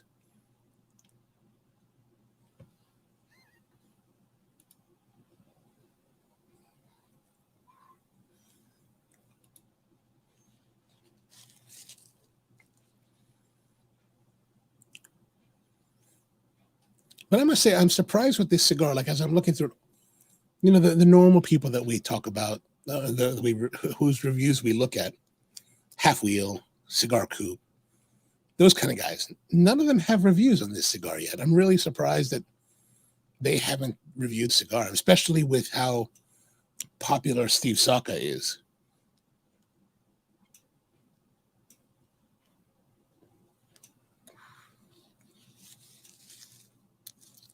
I did smoke another one of his cigars, the Umbagog, yesterday. Yesterday I smoked it. I haven't smoked one in a while. It's nice. It was nice. Not one that I want to run out and buy more of. Just nice cigar. Nice change of pace. That's one thing for me, at least for my palate. I have yet to find a Dunbarton cigar that I really feel like I gotta have more. I gotta have a lot. Ideally, I would like to have that, but none of his cigars have really spoken to me. Rusty says we have a company called LabQ that does weekly testing for our teachers. They canceled today because oh, good Lord. So when the COVID testers get COVID, nobody can test. Oh, God, that's terrible. Actually, who was I talking? I was talking to someone today, and they were telling me that they're one of their friends works for Johns Hopkins, does patient transportation within the hospital, meaning that, if a patient needs to be moved from ward to ward, room to room, he's one of the people on staff that does that. So he works directly with a lot of the patients. And he was telling me that pretty much everybody that is 99% of the people that are hospitalized due to COVID today are anti-vaxxers. They are people that just did not get any of them. And the only person that had some vaccination that was, as he termed it, circling the drain, only had one vaccine. So instead of having the 2 doses, this person only had one. So the having 3 is always a good idea. Yes, exactly.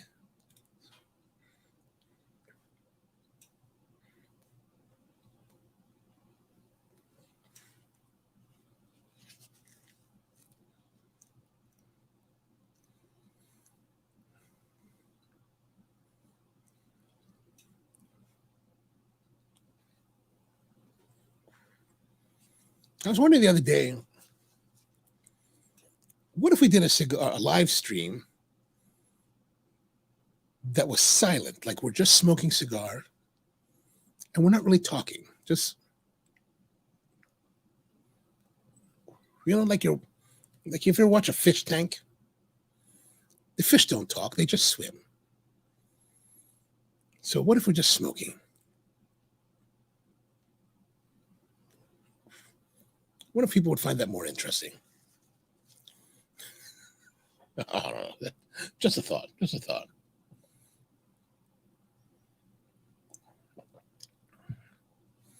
So I finally got around to ordering an exhaust fan. So a while back, I've been working on this whole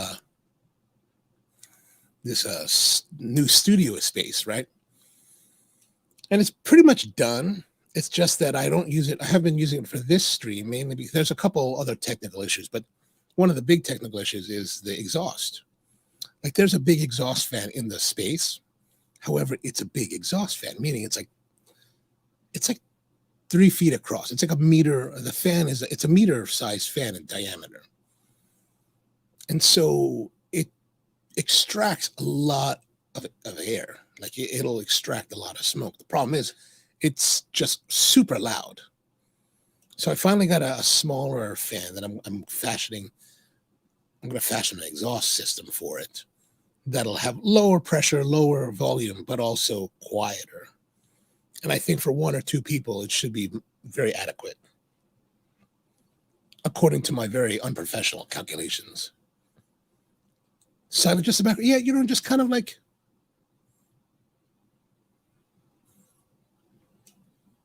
or maybe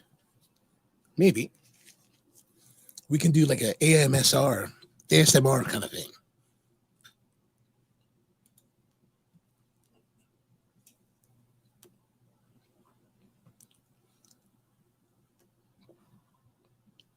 Something like that. That's not even.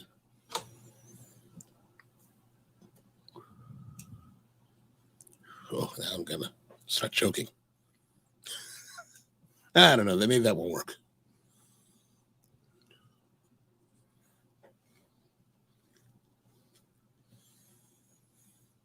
I didn't get any packages this week, so I got nothing for the mailbag. At least I don't think I did. Yeah, no. Brian, just let you know, I have started working on that video for the Ember Mug. I did some basic testing on the performance of it just with the battery off, like comparing it to a regular ceramic coffee mug. How long did it take to cool down? And actually, even so, so the Ember is a 12-ounce mug. The comparison mug was about probably closer to 14 ounces. Oh no, it's also they're both 14 ounce. And it maintained on average 10 degree hotter on the scale. So as the ceramic cooled, the rate of cooling by the Ember was always about 10 degrees higher.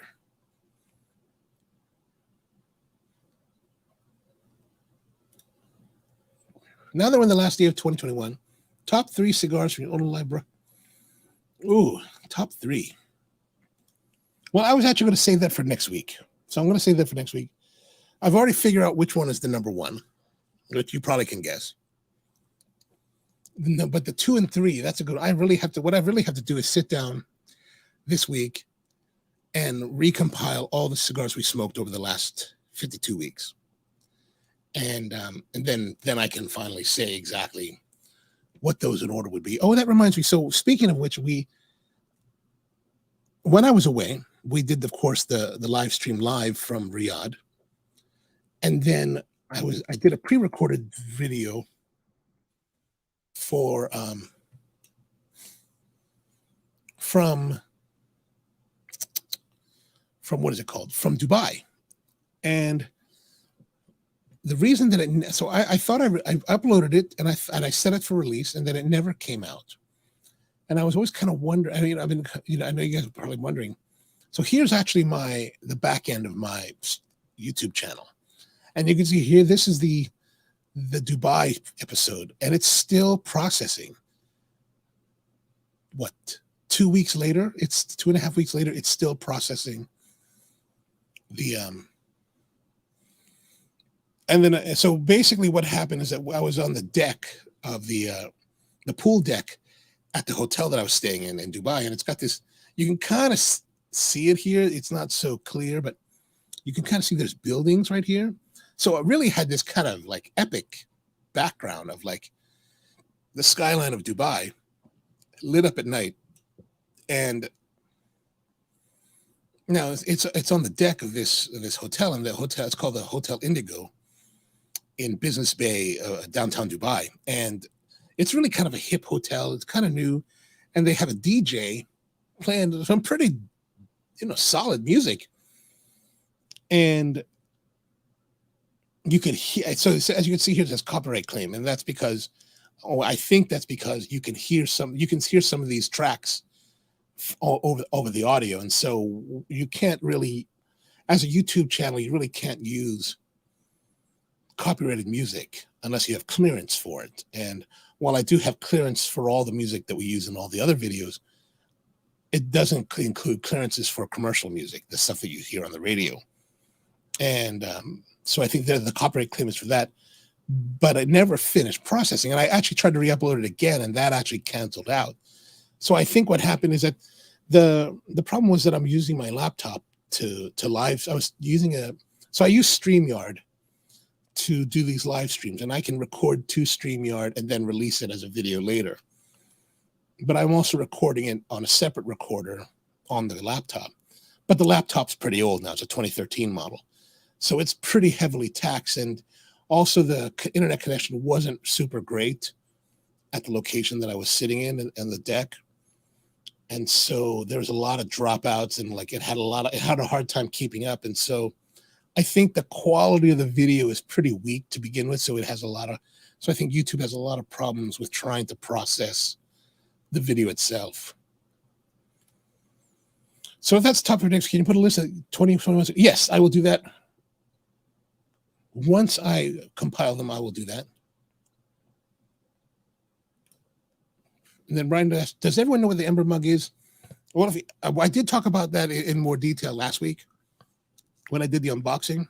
So, but the Ember Mug is, if you're not too familiar, it's basically a USB heated mug that will hold temperature for 80 minutes. So it says it'll hold temperature 80 minutes. So Brian brought it up to me, and he was like, hey man, would you like to do an unboxing video, which we did last week?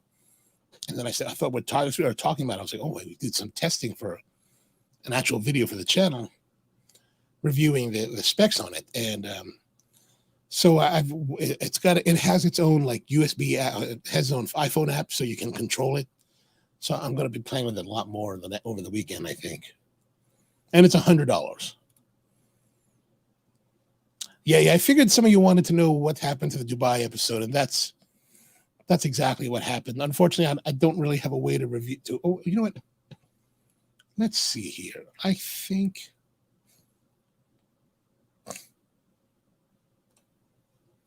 Oh no, I don't have it on this computer. It's on the laptop. I haven't transferred it to this one, but when I watched the actual footage from the recording, even the recording was pretty rough. Honestly, I don't know if it'd be very fun to watch.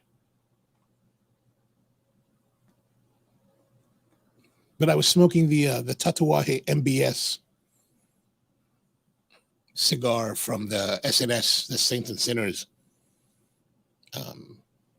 club pack, which is not a bad cigar. It's not. It's nice. It's nice.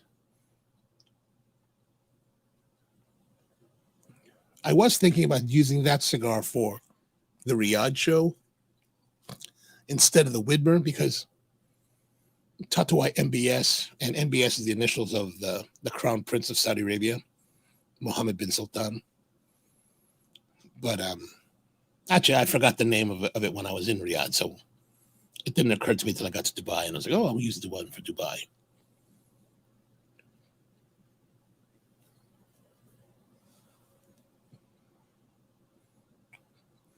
But Dubai has a nice cigar scene. Well, the place we went to is pretty nice.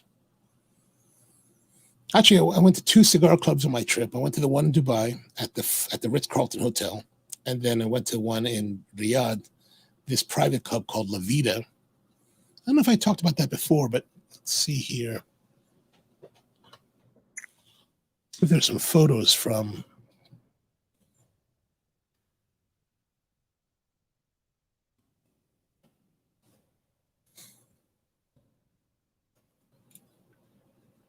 Let's see if I pull it up here.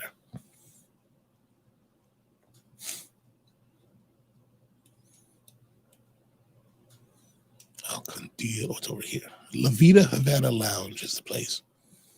We went to this place. One of my friends, his boss, the CEO of his company, is a member here. And so this is the place. It's called La Vida Havana Lounge. It's a members-only club.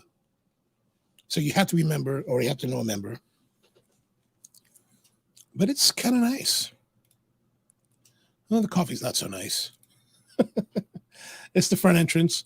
Everybody goes to the back. There's a back entrance that's much nicer.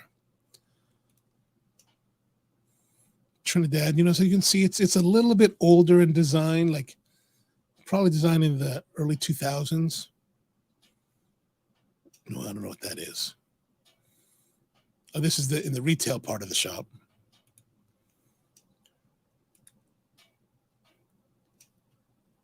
This is the main smoking room.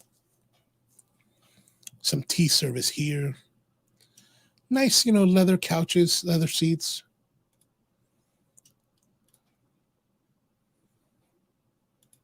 Of course, they're serving all Cuban cigars.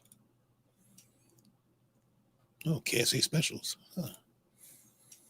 Some more space in the lounge. As you can see, it is, design-wise, it is a little bit dated looking. But nice selection of cigars. I smoked the Hoyo de Monterrey Epicure Special, the Robusto. More of a medium to mild smoke. Exterior again, other parts of the Camachos. Oh, I guess they do have some other stuff. Padrones.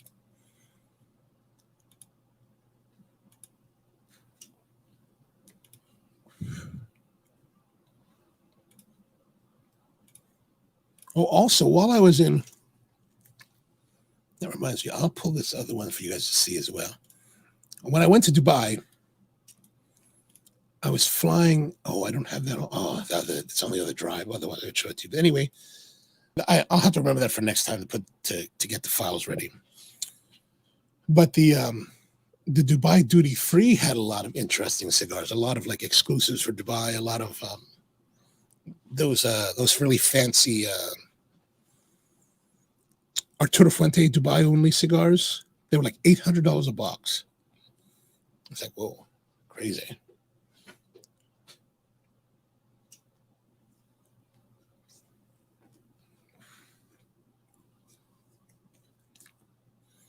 All right, right about now,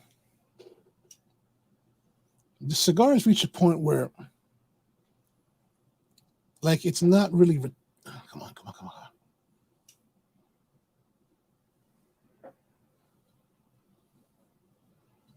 There we go. This is at this very point in the smoke is just where I'm reaching that. So remember earlier I said that it was kind of melding into one kind of homogeneous flavor.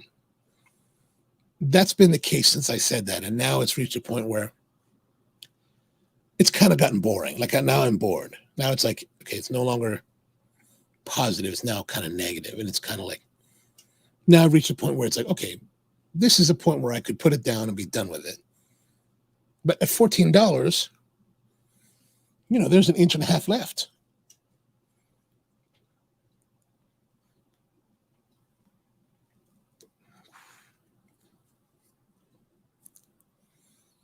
So it's a little bit, now it's becoming more of a chore, a little more tedious.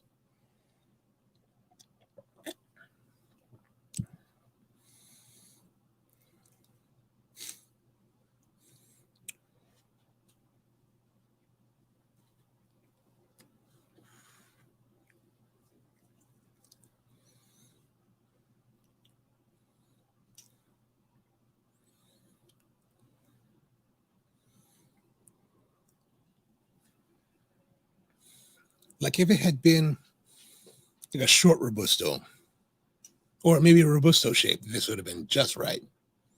But as a Toro, I guess that really brings us to the ultimate question that we do ask every time. Would I buy it again? No.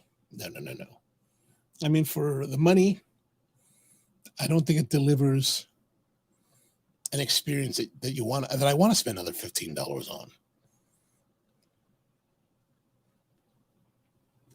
I mean, throughout the smoke, construction, the draw, the smoke production, all were very good to excellent. But everything else, good.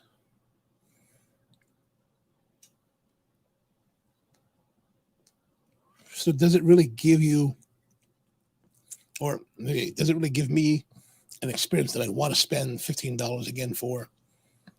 I would have to say no.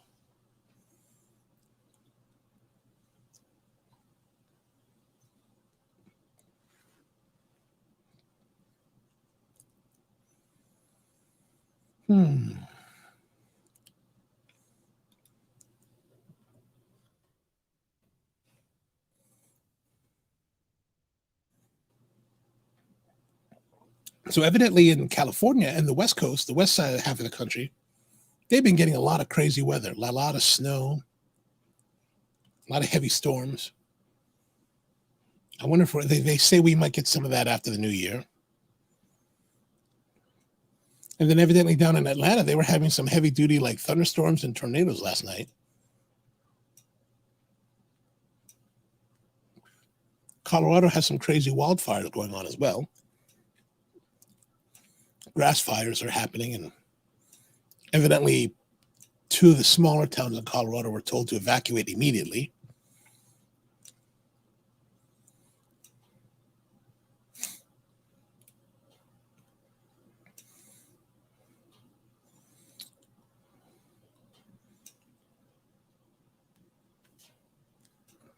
Evidently, the news says that the people are trying to put up a bunch of lawsuits to stop the January 6th committee subpoenas.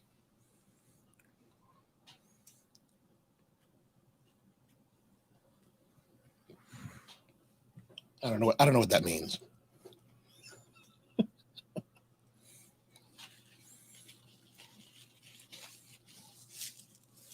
And also, other news in London, Big Ben is finally, after 4 years, is ready to start up again. So they're going to ring it for New Year's Eve.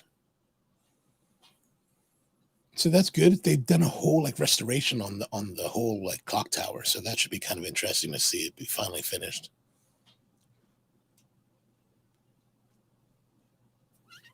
So now they're past the point where it's enjoyable. It's now starting to get hotter. Like the draw is getting warmer. It's getting hotter. So it's getting that like kind of acrid burn on the tongue.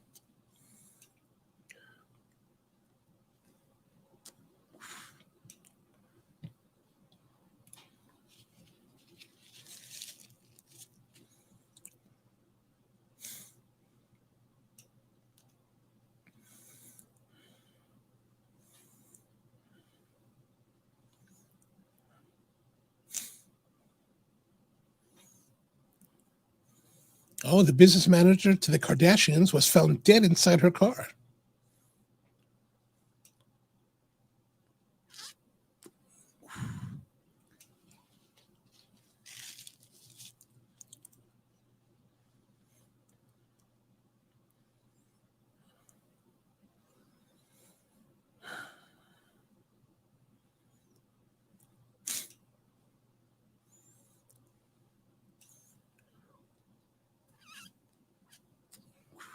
Oh, speaking of which, so did you guys happen to see the new Matrix Resurrections? I finally watched that the other day. And I know a lot of people hate that movie. I thought it was kind of fun. I kind of enjoyed it. Like I wasn't looking for deep revelations for the Matrix. I wasn't looking for anything really. I was just kind of like, I just want something that's easy to enjoy and just sit back. And I thought it was fun. Ryan says Botox poisoning for the Kardashians business manager. That could very well be. You know, one of my old friends. He's a doctor who is practicing in Toronto, Canada, right now, and I don't know if I think he does Botox. He does a lot of like beauty medicine with injections, and man, I gotta say it when done well, they look good. I was like, oh, dude, you look younger. Like I did it on myself. I was like, oh, it's pretty good.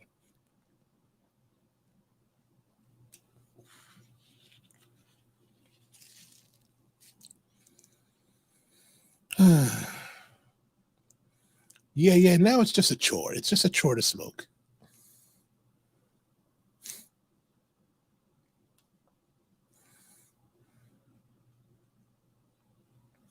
Oh, and I see that Ghislaine Maxwell was finally convicted for sex trafficking. So when she goes to jail, will she also commit suicide?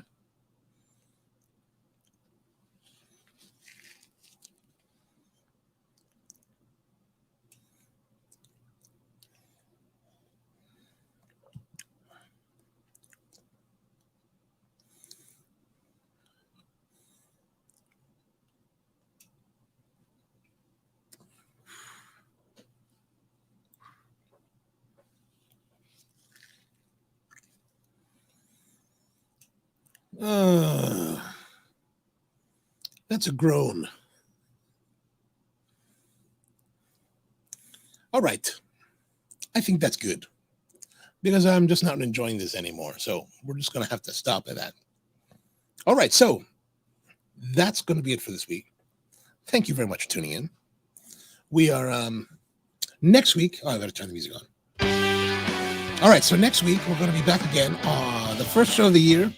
We're going to come back with our top cigars of 2021. Talk about everything we smoked. Talk about what we liked, what we didn't like, and all that kind of stuff. And somewhere between that, I'm going to actually figure out and finalize a schedule of cigars for the next 2 months. I think we have enough for 2 months. So that's it. Thank you very much for tuning in. Again, it's been a wonderful time having you. This was the Dunbarton Trust Stillwell Star Navy number 1056. Not the greatest cigar I've ever had. It's kind of this mishmash of cigar and pipe tobaccos. Nice construction, but everything else was just kind of like, And then we were also drinking the Bunista Manos Juntas from Colombia, a roaster in Al Khobar, Saudi Arabia. So I want to wish you all a happy new year, and I hope it's going to be a good one, and see you next time.